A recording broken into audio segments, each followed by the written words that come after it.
सत्र 3 एक भारत यहाँ भी मिलते हैं प्रवासी भारतवंशी लेखकों से सुरजीत कौर, नीता शैलेश और मयंक भट्ट। बातचीत कर रही हैं अंबिका शर्मा, जो मॉन्ट्रियल में हमसफर रेडियो शो होस्ट हैं और मैगिल रेडियो एफएम में भी हैं। कबीर सेंटर और हिंदी की अनेक गतिविधियों से जुड़ी हुई हैं। आइए देखते हैं। नमस्कार। विश्वरंग कनाडा के अंतर्गत आयोजित प्रवासी भारतवंशी लेखक सत्र में आप सभी का स्वागत है।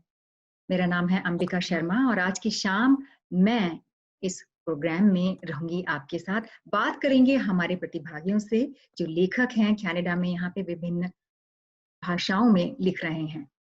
सबसे पहले विश्वरंग कनाडा के अंतर्गत आयोजित इस सत्र में आपका स्वागत करते हुए मैं आपको ये बता दूं कि ये कार्यक्रम रविंद्रनाथ टैगोर विश्वविद्यालय के कार्यक्रम विश्व रंग का एक भाग है। हम उनके मुख्य आयोजनकर्ता विश्वविद्यालय के चांसलर श्री संतोष चौबे जी का धन्यवाद करते हैं कि उन्होंने कनाडा को इस विराट कार्यक्रम का हिस्सा बनाया। आज के प्रवासी भारतवंशी लेखक सत्र की शुरुआत करते हुए मुझे बेहद हर्ष हो रहा है, बहुत ही प्रसन्नता हो रही है और सबसे पहले धन्यवाद करना चाहूंगी हमारे आज के इस सत्र के प्रतिभागी लेखकों का। सुरजीत कौर जी, नमस्कार जी। नीता शैलेश जी, नमस्कार। और मयंक भट्ट जी, नमस्ते। तो आप सभी का स्वागत करते हुए सत्र की शुरुआत। और आप हमारे वो लेखक हैं जो यहाँ भारतवंशी लेखक होते हुए विभिन्न भाषाओं में साहित्य सृजन कर रहे हैं। मयंक जी गुजराती में, इंग्लिश में लिखते रहे हैं, माफ कीजिएगा। नीता शैलेश जी ने गुजराती में साहित्य सृजन किया है और सुरजीत कौर जी पंजाबी में एक विस्तृत तौर पर काम कर रही हैं।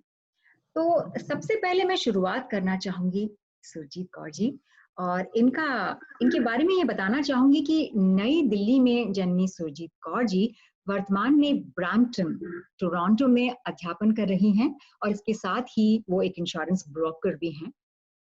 इन्होंने पंजाबी में कविता, कहानी, गद्य, आलोचना और अंग्रेजी से पंजाबी में अनुवाद भी किया है और अभी हाल ही में इनकी एक पुस्तक भी आने वाली है, हे सखी।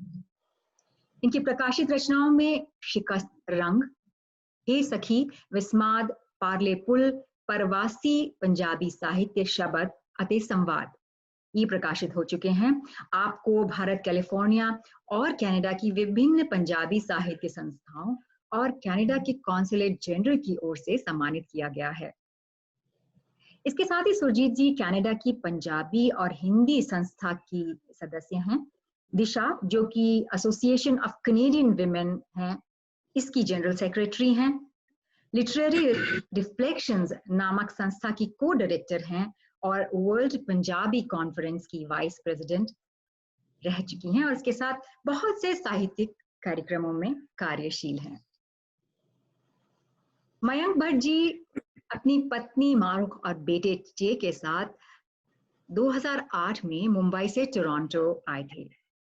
ये लघु कथा व उपन्यास लेखन अंग्रेजी में करते रहे हैं। इनका पहला उपन्यास बिलीव 2016 में प्रकाशित हुआ।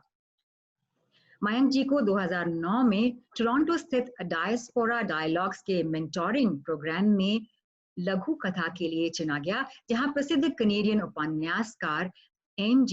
वासन जी इनके मेंटोर रहे। इनकी लघु कथाओं को कई प्रकाशनों में स्थान मिला है, जिनमें top 5, writing the new Toronto, Canadian Voices 2 and Indian Voices 1, The Maple Tree और The Beacon शामिल हैं। और अब हमारी एक और प्रतिभागी लेखिका, आइए इनसे आपका परिचय कराएं। नीता शैलेश जी गुजराती, हिंदी और अंग्रेजी में पेशेवर इंटरप्रेटर और अनुवादक हैं, जो law enforcement, health care institutions और सोशल सर्विसेज एजेंसीज के साथ काम करती हैं। ये लघु कथाएं, स्किट्स, निबंध, लेख और कविताएं लिख चुकी हैं, जो अनेकों उत्तरी अमेरिका और भारत के पब्लिकेशंस में प्रकाशित हुई हैं। इन्होंने एक अंग्रेजी पुस्तक का अनुवाद गुजराती में किया है, रीडिफाइनिंग फेमिनिज्म, जो गुजराती में नारीवाद पूर्ण विचार के रूप में अनुवादित हुई है। यूके से प्रकाशित होने वाली एक पुस्तक और बीबीसी में भी आपने अनुवाद का काम किया है। इसके अलावा शैक्षिक और ब्रोशर्स के अनुवाद में भी आप सक्रिय हैं। नीता जी गुर्जरी डाइजेस्ट के कनाडा विशेषांक के लिए अतिथि संपादक रही हैं। स्वतंत्र लेखक के तौर पे इन्होंने गुर्जरी प्रकाशन, चित्रलेखा और समकालीन जो मुंबई के प्रेस्टिजियस प्रकाशक हैं, इनके लिए काम किया है। कनाडा में आप एक गुजराती साहित्यिक समूह स्वर अक्षर के साथ जुड़ी हुई हैं और उसकी संस्थापिका सदस्य भी रही हैं। आप सबका एक बार फिर से बहुत बहुत स्वागत। Thank you. चलिए बातचीत को बढ़ाते हैं आगे। सुरजीत जी, सबसे पहले आपसे मैं रूबरू होना चाहूंगी और ये पूछना चाहूंगी कि आपका जो विस्तृत लेखन रहा है पंजाबी में, हाँ जी। अपनी रचना प्रक्रिया के बारे में क्या कहना चाहेंगी? मैंने कॉलेज में लिखना शुरू किया था। बेसिकली तो जब प्रोफेसर्स बोलते हैं आपको कि आप स्टेज पे बोलें जाके और अपने आप लिख के लाएं, जहाँ मैगजीन के लिए कविताएं और स्टोरीज, कहानियां लिखनी शुरू की। लेकिन उसके बाद क्या हुआ कि एक सेल्फ एक्सप्रेशन का जो माध्यम था ना, वो ये लिखना ही बन गया कि पढ़ते पढ़ते हर कॉपी के पीछे कुछ ना कुछ, कोई जो भी बात आई मन में वो लिख ली, चाहे वो कहानी के रूप में हो, चाहे ज्यादातर तो कविता ही लिखी मैंने उन दिनों में। तो इस तरह से धीरे धीरे मैंने बहुत सारे देशों में, पहले मैं इंडिया से, मसूरी से मैं थाईलैंड गई, बैंकॉक में मैंने पढ़ाया, फिर उसके बाद मैं अमेरिका आई, अमेरिका से कनाडा आई। सो मेरा काफी लंबा सफर रहा है। उसके दौरान क्या होता है कि भावनाएं जो है आपकी अलग अलग तरह की जो होती हैं, वो लेखन में ही निकलती हैं। मैं लिखती रही हूँ, चाहे मैं कहीं भी गई हूँ, पंजाबी से मैं जुड़ी रही हूँ। कोई भी आसपास अब जो प्रोज और कहानियां हैं वो मैंने अमेरिका आके लिखनी शुरू की, क्योंकि यहाँ पे बहुत कुछ नया देखने को जो मिलता है, उसको मन करता है कि उसको प्रकट किया जाए। सो इस तरह से असल में तो ये स्व संवाद जिसे बोलते हैं, सेल्फ एक्सप्रेशन जो है, वही मेरे लेखन में आया है सारा। और ज्यादातर मैंने कविता लिखी है। ज्यादातर कविताएं लिखते हुए आप हाँ जी। आप ये बताइए, आज हमारे लिए और जो विश्व रंग कनाडा के जो और दर्शक देख रहे हैं, इसे बाहर भी, उनके लिए आप क्या पढ़ना चाहेंगे? अपने साहित्य में से कुछ ऐसी चीज जो हम आपके साहित्य का एक नमूना देख सकें। हाँ जी, हाँ जी। मैं एक आपके साथ एक मैं कविता पढ़ूंगी, आपको सुनाऊंगी अपनी पंजाबी की।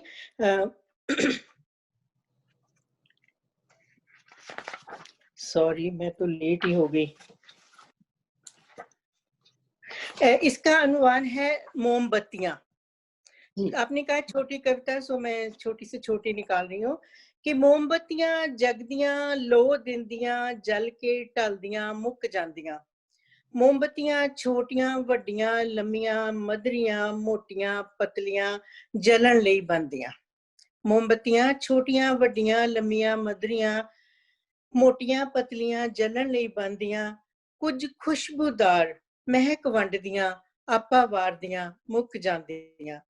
कुछ घर दे ड्राइंग रूम विच सजियां रहिंदियां, सालां बद्धी इंतजार करन लई बनदियां। कुछ जल्दियां किसे दरगाह ते, कुछ जल्दियां किसे दरगाह ते जां किसे मज़ार ते, कुछ मैलियां हो जांदियां पईयां गैरां दी पनाह च।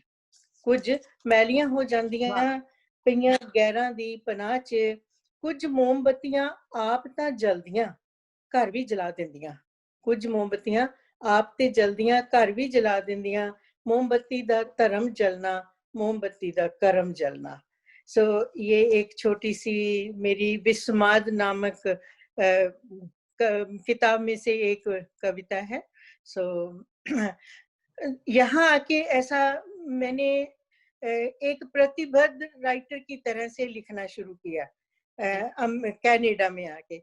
उसका कारण ये था कि यहाँ पे बहुत सारी संस्थाएं हैं पंजाबी की, साहित्य की, लिटरेरी ऑर्गेनाइजेशंस हैं जिनकी मैं एक्टिव मेंबर रही।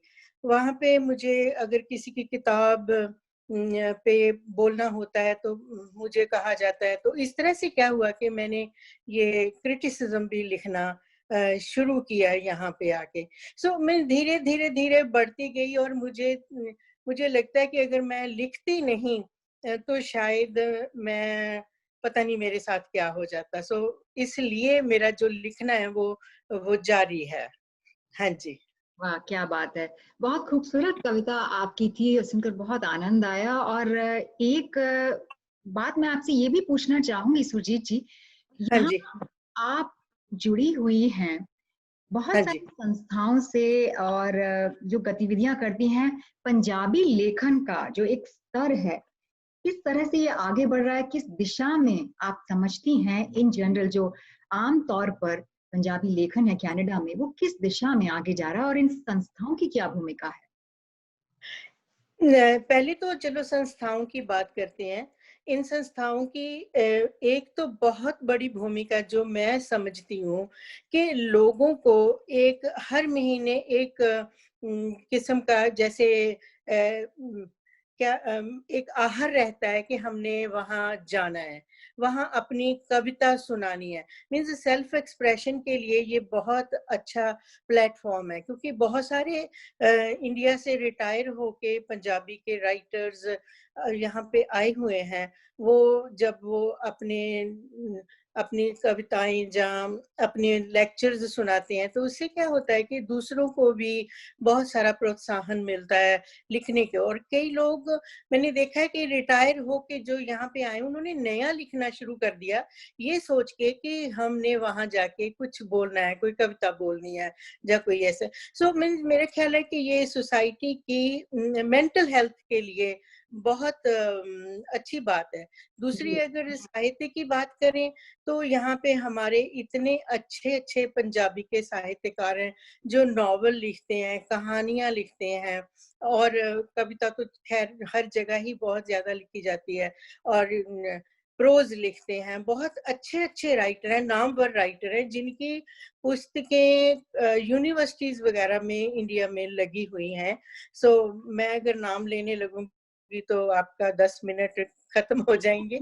सो इस तरह से मेरे ख्याल है कि पंजाबी का जो ब्रैम्पटन में खास करके जीटीए ग्रेटर टोरंटो एरिया में जितना हमने यहाँ पे साहित्य का विकास किया है, शायद और कहीं नहीं हुआ। कि बहुत ज्यादा सीरियस काम हो रहा है यहाँ पे ब्रैम्पटन में। बहुत खूब। आप भी इन गतिविधियों का एक बड़ा हिस्सा रही हैं और अपकमिंग राइटर्स के लिए आप देती रही हैं प्रोत्साहन। ये एक बड़ी बात है और मुझे लगता है कि यहाँ आकर हम लोग अपने एक जड़ों से जुड़े रहते हैं साहित्य सृजन अपनी भाषाओं के थ्रू। और चलिए बिल्कुल। जी एक बात छोटी और है कि बिल्कुल। हमने यहाँ पे कोई इंडियन वुमेन की, पंजाबी वुमेन की कोई ऑर्गेनाइजेशन नहीं थी, तो उनकी हमने एक ऑर्गेनाइजेशन बनाई जिसका नाम है दिशा। और हमने यहाँ कनाडा की 57 कवित्रियों को की एक किताब हमने एडिट की जिसका नाम रखा कूंजा। सो मीन्स इस तरह से क्या है कि हर हर औरत जिसने लिख लिख के अपनी किचन में वो रखी हुई थी कविताएं, वो भी बाहर आ गई, उनको भी एक जुबान मिल गई। तो हम वो उसकी यहाँ पे जो और बात बताना चाहती हूँ कि हर 2 साल बाद ब्रैम्पटन में वर्ल्ड पंजाबी कॉन्फ्रेंसेस होती हैं, जिसके इंडिया से सारी जगह से, जब वर्ल्ड है तो सारी जगह से पंजाबी के राइटर्स, प्रोफेसर्स वगैरह आते हैं यहाँ पे। 3 दिन का मेला लगता है साहित्य का। सो बहुत काम हो रहा है ब्रैम्पटन में। सो मैं रियली एडमायर करती हूँ इन सब लोगों को। तो हमने भी दिशा की ओर से 2 कॉन्फ्रेंसेस की हैं। और अभी हमने ज़ूम पे 3 दिन का एक काव्य सम्मेलन किया है, जिसमें सारी पाकिस्तान की भी पंजाबी औरतों ने भाग लिया है। जी, बहुत खूब सुरजीत जी, बहुत-बहुत शुक्रिया आपका थैंक इतना थैंक यू। ब्यौरा देने के लिए और हम बातचीत को आगे बढ़ाते रहेंगे, बने रहें हमारे साथ आप लोग। स्वागत एक बार फिर से आप सभी का। मयंक जी, आप मुंबई से 2008 में आए टोरंटो और आप अब यहीं से साहित्य सृजन कर रहे हैं। तो क्या कहना चाहेंगे, किस तरीके का आपने अभी तक साहित्य रचा है, उसके बारे में हमें कुछ जानकारी दें और किन अन्य संस्थाओं से आप जुड़े हुए हैं और साथ ही अगर आप कुछ पढ़कर हमें बता सकें अपनी रचनाओं में से तो बहुत मेहरबानी होगी। थैंक यू अंबिका जी। पहले तो thank you for inviting me. इतने बड़े प्रोग्राम में हिस्सा लेना अपने आप में एक बड़ा गर्व महसूस करता हूं मैं। और बाकी दो जो हमारे साथ में ऑथर्स जुड़े हैं, आप है, इनके साथ में मुझे सौभाग्य मिला है बातचीत करने का। तो मेरा जो बैकग्राउंड है, मैं जब बॉम्बे में था, मैं वो शहर को अभी भी बॉम्बे कहता हूँ, मुंबई नहीं कहता हूँ, क्योंकि मैं मानता हूँ कि बॉम्बे एक इमोशन है और मुंबई एक ज्योग्राफिकल प्लेस है। तो मेरी शुरुआत बॉम्बे में एज ए जर्नलिस्ट हुई थी और काफ़ी सालों तक मैं जर्नलिज्म करता था। फिर जब हम यहाँ आए तो मैं किसी को जानता नहीं था और मैंने सोचा कि मैं फिर से दोबारा एक बार से जर्नलिस्ट बनूं। लेकिन जर्नलिज्म करने के लिए आपको सोसाइटी जानना बहुत ज़रूरी हो जाता है। तो और वो मैं जानता नहीं था, यहाँ पे किसी को, ना सोसाइटी जानता था। तो मैंने सोचा कि क्यों ना फिक्शन लिखी जाए।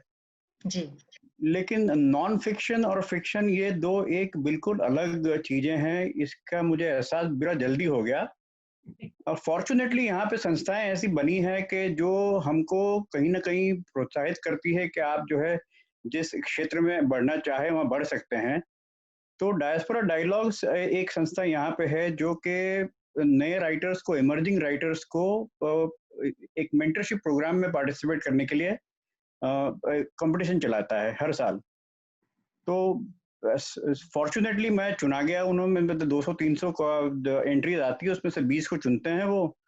और उसमें कोई इनाम नहीं होता है, उसमें आपकी जो रचना है वो आपके साथ में एक एस्टैब्लिश्ड नॉवेलिस्ट राइटर को जोड़ देते हैं एज ए मेंटर, और उसके साथ में आप 3 महीने काम कर सकते हैं ताकि आपकी जो रचना है वो उसको आप इम्प्रूव कर पाए। तो उस दरमियान मेरी जो है कांटेक्ट हुए एमजी वसंत जी के साथ में, जो कि यहाँ के बड़े प्रसिद्ध नॉवेलिस्ट हैं। जी, और उनसे 3 महीने मैंने काम किया, वो शॉर्ट स्टोरी को हमने उसको रचा। फिर जो बातचीत बनी उनसे दोस्ती बनी, तो उन्होंने कहा कि क्यों ना इस चीज को आप जो है एक नॉवेल के रूप में कोशिश करें बनाने की। तो उसमें आप समझ लीजिए कम से कम 4-5 साल लग गए उस चीज को बनते बनते। और 2016 में फाइनली उन्हीं के मवेंजी हाउस ने उन नॉवेल को छापा है। तो जो बेसिक स्टोरी इसमें यह है कि एक मुस्लिम परिवार है, इंडिया छोड़ के जब 92 के राइट्स में उनका घर वर जला दिया तो वो इमिग्रेट हो गए। जी, और यहाँ आके 10-15 साल बहुत तकलीफ से जो है, जनरली हर इमिग्रेंट को ये करना पड़ता है, सभी करते हैं, जूझते हुए जो है अपनी ज़िंदगी एस्टैब्लिश कर लेते हैं। और सारी चीज़ें जब ठीक होने लगती है तो उनको ये डिस्कवर होता है कि उनका बेटा जो है, जो अभी बिल्कुल यंग है, वो जो टेररिस्ट ऑर्गेनाइजेशन है उसके साथ में जुड़ा हुआ है। अब इनके लिए ये अपने आप में ये एक बड़ा जो है, it's a shocking event for them. और चूंकि उनका बैकग्राउंड वैसा था, जैसे वो यूनियन लीडर थे, विमेन एक्टिविस्ट थी उनकी माँ, तो वो अपने से जाकर के जो है अपने एक दोस्त को वो कहते हैं कि भाई आप हमें हेल्प करें, और चूंकि आपके पहचान में जो पुलिस है तो आकर के ये चीज़ देखें। तो जब वो पुलिस आती है तो उसके उनके बेटे को वो अरेस्ट करके चले जाती है। तो नॉवेल वहां से शुरू होता है। It is not about terrorism, it is about what happens to a family when your member is arrested falsely और otherwise on charges of terrorism. और मैं उसी से एक पन्ना जो है पढ़ना चाहूंगा। बिल्कुल, नॉवल बढ़ चुकी है। रफीक जो है, जो मेरा मेन कैरेक्टर है, वो समझ नहीं पाता कि ये क्यों हो गया है, उसको ये सारी चीजें करनी नहीं थी। और बिकॉज ऑफ रिमोर्स ही ट्राइज टू कमिट सुसाइड। बच जाता है, अस्पताल में है, माँ बाप बाहर बैठे हैं, एक नेबर बाहर बैठा हुआ है, और जो पुलिस जिनको उन्होंने कांटेक्ट किया था हेल्प करने के लिए, रविंदर, वो उनको मिलने आता है। तो ये उसी का सीन है, एक पन्ना है, मैं पढ़ूंगा बस। जी बिल्कुल। अंग्रेजी में है। How is he, Ravinder asked, out of danger? Ravinder did not know what more to say. When Nagma asked him to sit, he nodded but continued to stand, and then gingerly sat beside Abdul. Abdul Rafiq के पिताजी हैं. He too had rehearsed what he was going to say. I have come to share your grief. I am really sorry about what happened, he said, his voice strained. Abdul took a deep breath and spoke slowly. My son is not a criminal. You and your system may treat him as one, but he is merely misguided. I don't say this because he is my son. He needs help, not a prison term. Sir, I don't think it's that simple, Ravinder said, keeping his voice soft. You do realize he is involved in a big conspiracy. Rafiq told me he wasn't actually involved except initially. Ravinder was about to say something, but he checked himself. Then Rukhsana Rafiq ki maa hai. Then Rukhsana spoke, her shrill tone betraying the anxiety and anger that she had so wanted to conceal. My son is not a killer. They picked on him at school. His fault is that he is a Muslim. They tortured him in prison also, she said. Ravinder preferred to keep quiet. When the silence became unbearable, he said, we must focus on getting Ghani Ahmed. If his men contact you, we want you to tell us. Ghani Ahmed is the main conspirator. Yes, of course, we have nothing to hide, Abdul said emphatically. Rukhsana said, Sabji, we don't have to get involved in this with any of this anymore. Rukhsana, I want to help Ravinder catch Ghani Ahmed if I can, Abdul said with conviction. Then turning to Ravinder, he said, you have my word. After a moment's silence, when everyone looked around uncomfortably, Abdul spoke slowly but firmly. I hold both Canada and Ghani Ahmed responsible for what has happened to Rafiq. I am too old to leave Canada, but I will certainly help get Ghani Ahmed arrested. Ravinder wasn't sure whether he should stay any longer. He got up, awkwardly nodded, and walked down the corridor. His admiration for Abdul had risen few notches higher after the meeting, even if he didn't agree with his views. जी बहुत खूब। तो ये मयंक भट्ट जी, आपकी novel belief, इसमें से आपने ये excerpt हमारे लिए पढ़ा। और आपको बता दें दोस्तों, इस समय हम इस सत्र में प्रवासी भारतवंशीय लेखकों से बात कर रहे हैं, और बातचीत की श्रृंखला को में हम सुरजीत जी से बात कर चुके हैं, जो पंजाबी में लेखन करती रही हैं। मयंक भट्ट जी, जिन्होंने अभी अपनी नॉवल से हमारे लिए ये एक अनुच्छेद पढ़ा, इन्होंने इंग्लिश में, अंग्रेजी में साहित्य सृजन किया है। मयंक जी, ये बताएं, आपने मेंटोरशिप की बात की, आपकी मेंटोर एक जाने माने उपन्यासकार, कनेडियन उपन्यासकार एनजी वासन जी रहे। तो आपको क्या लगता है, एक तो अंग्रेजी में जिस तरह का ये भारतवंशी लेखक जो लिख रहे हैं, उनकी जो एक विचारधारा है, किस तरह के विषय वो लेते हैं अपने लेखन में, और दूसरा मैं आपसे ये जानना चाहूंगी कि यहाँ क्या पूरा प्रोत्साहन जो लेखकों को मिलता है, जो जैसा आपने कहा भारत से आए थे, लिखना चाहते थे, आपको प्रोत्साहन मिला, आपके क्या विचार हैं इस बारे में? मैं दो चीजें कहना चाहूंगा। एक तो ये है कि अगर आप लिखना चाहो तो अपॉर्चुनिटी कम नहीं है, बहुत ज्यादा है। बहुत सारे लोग आपको सपोर्ट कर लेते हैं। लेकिन दूसरी बात ये भी है कि आप एक दायरे में रह जाते हैं। मेन स्ट्रीम आपको रिकग्निशन इतनी आसानी से नहीं देता है, तो आप एक Indo Canadian writer writing in English के तौर पे ही माने जाते हैं। वैसे बहुत कम है जो कि इंडो कनेडियन से कनेडियन माने जाते हैं। Vasant ji of course is one of them, definitely. Rohinton Mistry है, बाकी 3-4 और भी नाम ले सकता हूं मैं।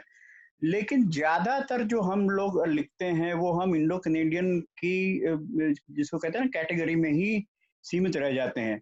मुझे अपने आप में उससे कोई गिला शिकवा नहीं है, क्योंकि मैं अपने आप को पहले से ही और अभी भी भारतीय ही मानता हूँ। मेरी आइडेंटिटी इंडियन है, वो उसको मैं बदल नहीं सकता हूँ।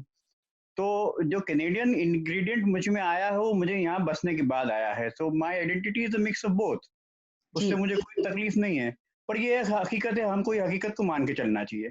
लेकिन ये भी ज़रूरी मानना है कि there are lots of opportunities. तो आपका कहना है कि यहाँ इस तरीके से बहुत सी ऐसी संस्थाएं हैं या फिर लोग हैं, आपने कहा मवेंजी हाउस ने आपकी उपन्यास को प्रकाशित किया, जो पूरा बढ़ावा देने के लिए आगे हैं, तत्पर हैं। तो आपको लगता है कि जो साहित्य सृजन है वो कुछ खास विषयों पर आधारित है, जो भारतवंशी लेखक हैं वो कुछ खास विषयों में अटक के रह गए हैं, उससे आगे नहीं बढ़ पाए हैं? नहीं, शुरुआत में क्या होता है, देखिए हम हर ये I think this is true for most of us.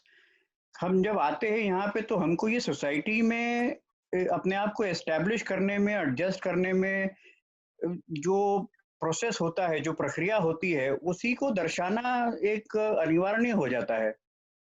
तो we have to get that out of our system before we do something more creative.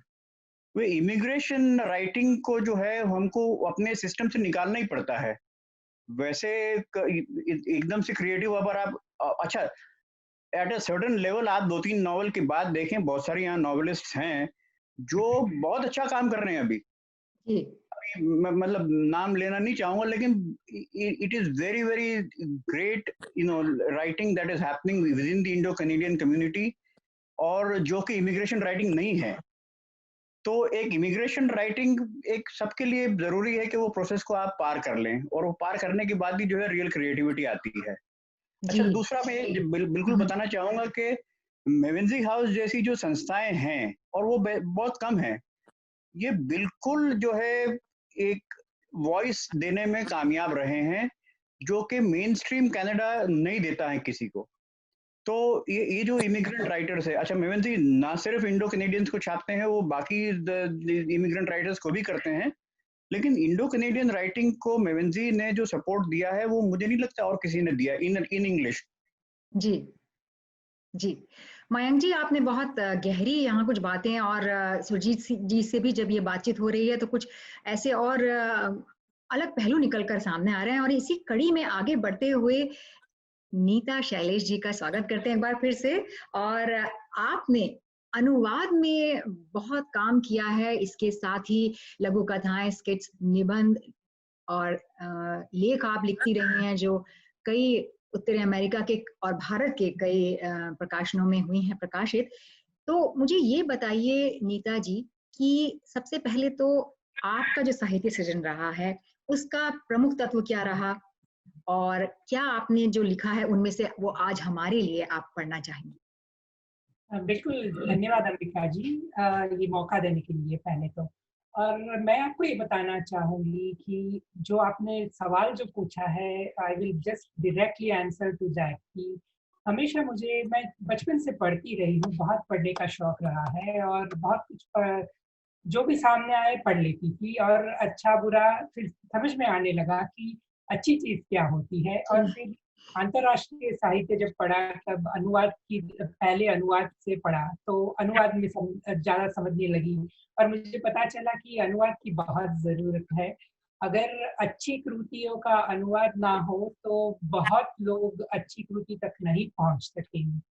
और मेरे लिखने में जो तत्व है, वो सबसे बड़ा तत्व ये रहा है संवेदना का, एम्पैथी का, कि जब भी मैं कुछ भी देखती हूँ, कुछ देखती हूँ, कुछ सुनती हूँ, कुछ घटना के बारे में सुनती हूँ, तब मुझे लगता है कि ये सिर्फ उस जगह की बात नहीं है, उस व्यक्ति की बात नहीं है, ये समष्टि को, सभी हम सबको ये कहीं न कहीं छूती है। तो वहाँ से मेरा लेखन शुरू हुआ, और वहीं से मुझे लगा कि नहीं, ये बिल्कुल अनुवाद भी करने की चीज़ है, जहाँ जिस जगह पे जिस चीज़ हमें दिखती है, वो भाषा के तौर पे अनुवाद करते हैं, कोई इमोशंस का अनुवाद करते हैं। Basically everything is interpretation, how you interpret the stuff around you and how you produce it in your literature, your writing, literature तो एक बहुत बड़ा शब्द है, लेकिन मैं कहूँगी जो भी लिखते हैं उसी में आता है। तो मैं आपको बताना चाहूँगी कि जब कहीं पे भी हम जाते हैं, हम यहाँ आए, सबसे पहले मैं जब मयंक जी की एक बात में मैं बहुत बहुत सहमत हूँ कि जब उन्होंने बताया बम्बई, मैं भी बम्बई ही वो कहती हूँ क्योंकि मैं born and brought up in Mumbai. जब बोलते हैं तो मुझे बहुत चोट लगती है कि मुंबई मेरे लिए अब तक बम्बई ही है, बॉम्बे ही है।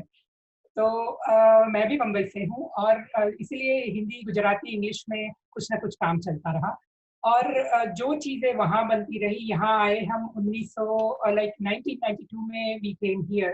और जी तब से हमने सोचा कि अगर हम प्रयत्नशील ना रहे तो हमारी भाषा हमसे छूट जाएगी।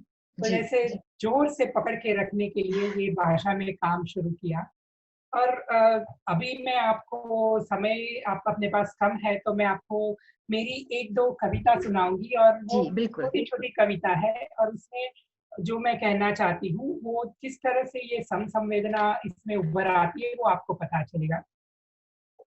हम बहुत साल पहले बर्मिंघम अलैबामा में सिविल राइट्स म्यूज़ियम में गए थे। उसके बाद वहाँ से निकलने के बाद मैंने ये कविता लिखी है। मेरी कविता का शीर्षक है रंग-भेद। और 1-2 जो शब्द है इसमें मैं उसके बारे में बताना चाहूँगी ताकि वो गुजराती जो समझ गुजराती भावक नहीं है उन्हें भी पता चले। धोड़ा का मतलब है सफ़ेद यानी कि व्हाइट, और काला का मतलब है काला यानी कि ब्लैक, और चप्पू का मतलब है छुरी यानी कि नाइफ। तो मेरी कविता है रंग-भेद। काળી બસની સીટો હજામો પણ કાળ, કાળું સંગીત, કાળી રમતો, કાળા વાડા ને કાળી સીમ, કાળી આ ચપ્પુનો કાળો હાથો ને કાળી એની ધાર, કાળી આ ચપ્પુનો કાળો હાથો ને કાળી એની ધાર, ભફ! પણ આ શું? આ લોહી કેમ લાલ? क्या आप मान सकते हैं कि यह कविता मैंने 25-30 साल पहले लिखी हुई थी कि आज के अमेरिकी समाज या ये ब्लैक लाइव्स मैटर की मूवमेंट से कुछ भी अलग है ये कविता? जी बिल्कुल, नहीं, मैं बिल्कुल वही नहीं। बिल्कुल वही मैं सोच रही थी कि अगर आप 1 मिनट दें तो मैं और एक कविता पढ़ना चाहूँगी। बिल्कुल। और ये जो कविता है, ये भी मैंने 25 साल पहले लिखी हुई है। इसका नाम है संभवामी युगे युगे।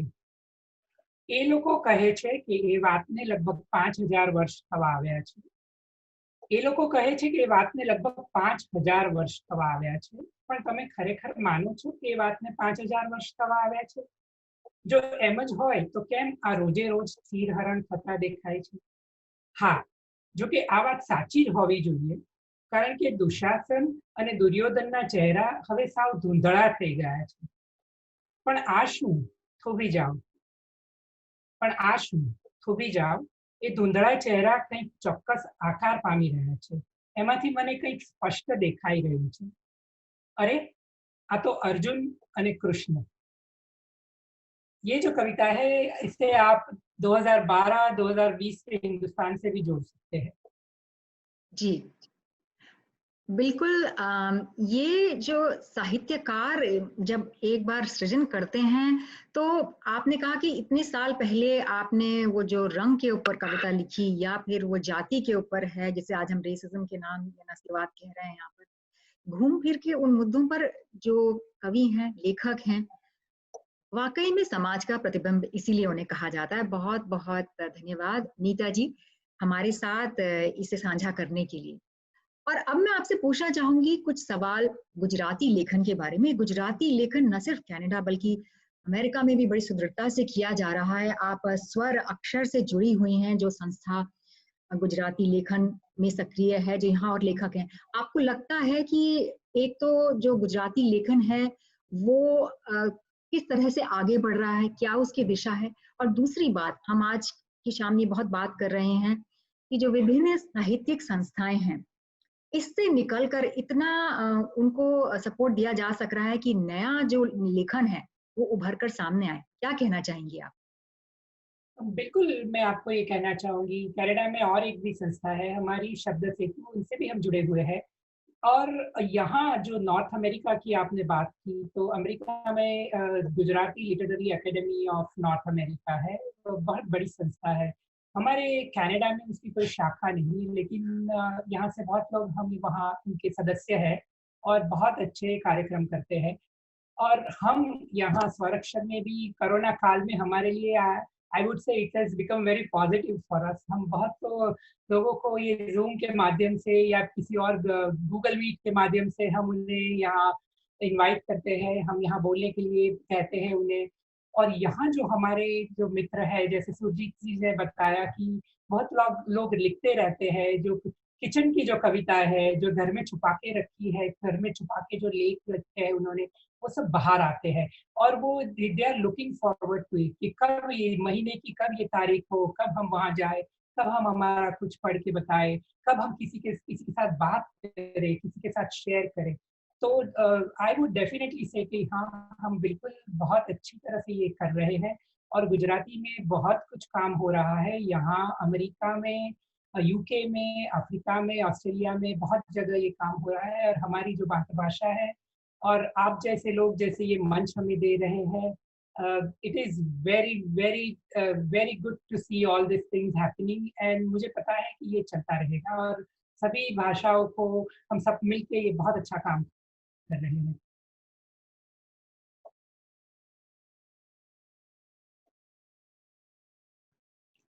बहुत बहुत शुक्रिया नीता जी। मुझे लगता है कि आपने जो बात कही उसमें, और आप सभी ने, बल्कि सुरजीत जी, मयंक जी, नीता जी, आप लोगों ने जो बात कही, न सिर्फ अपना लेखन, उसके साथ ही एक संबल बनना, एक सहारा बनना, एक नई जो भी टैलेंट आ रहा है सामने, उनको आगे बढ़ावा देना उतना ही जरूरी है जितना अपना खुद का लिखना।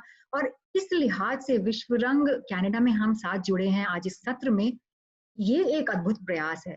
तो आप सभी का मैं बहुत बहुत धन्यवाद करना चाहूंगी आज के प्रवासी भारतवंशी लेखक सत्र में प्रतिभागी बनने के लिए।